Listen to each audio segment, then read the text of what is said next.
Epidemiološka situacija u Šamcu povoljnija je nego prije 10-ak dana, kada su u drugom talasu epidemije registrovana 2 lokalna žarišta. Od početka epidemije korone na području naše opštine Šamac, znači od perioda mart pa zaključno sa današnjim danom, imamo ukupno 21 pozitivno lice. Pod nadzorom je bio preko 800 ljudi, kroz karantin je prošlo više od 250 ljudi, dakle imamo značajne brojke koje smo do sada prebrojili. Naravno, provodimo sve protivepidemijske mjere da bi zadržali povoljan trend na području naše opštine.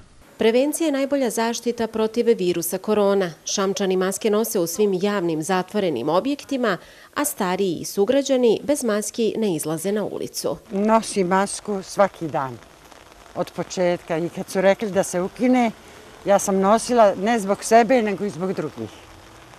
Jer stanem s nekim, razgovaram i neću da zarazim. Možda sam ja bolesna. Svaki puta kad izađem iz kuće i kad ulazim u trgovinu, svugdje nosim. Zašto? Pa ja sam stariji čovjek. Sam neće sve napast, sve. Nosim u zatvorenom prostoru, u apotekama, u prodavnicama, na ulici ako čekam u redu, za banku i tako.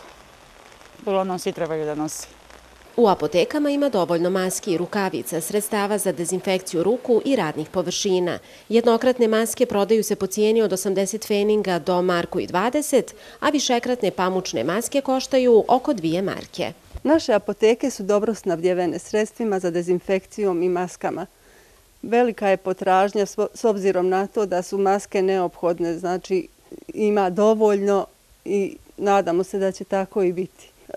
Naši radnici su zaštićeni maskama, vizirima, pacijenti drže distancu, vode računa o dezinfekciji, o rastojanju. Potražnjom svakodnevno imamo ljude koji dolaze da kupuju većinom ove maske, jednokratne troslojne maske, s tim da kupuju i pamučne maske koje mogu da otkuhavaju, da peglaju po visokim temperaturama, koje se mogu više puta upotrebljavati, tako da su one ekonomski opravdanije, jer ljudi baš nemaju sredstava da svaki dan kupuju ove maske za jednokratnu upotrebu. Inspektori kontrolišu upotrebu maski u javnim ustanovama, trgovačkim i ugostiteljskim objektima, kao i poštovanje radnog vremena i fizičku distancu, posebno tokom vikenda. Za sada nije primijećeno neko grubo kršenje propisanih mjera. Inspektori su stalno na terenu i vrše kontrolu i u stalnom su kontaktu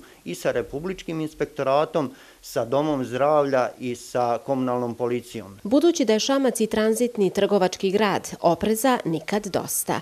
Da se Šamčani trude da zaštite i sebe i druge, govori podatak da u periodu od 2 mjeseca nije bilo ni jednog slučaja zaraze, ali i da su svi zaraženi imali blage simptome respiratorne infekcije.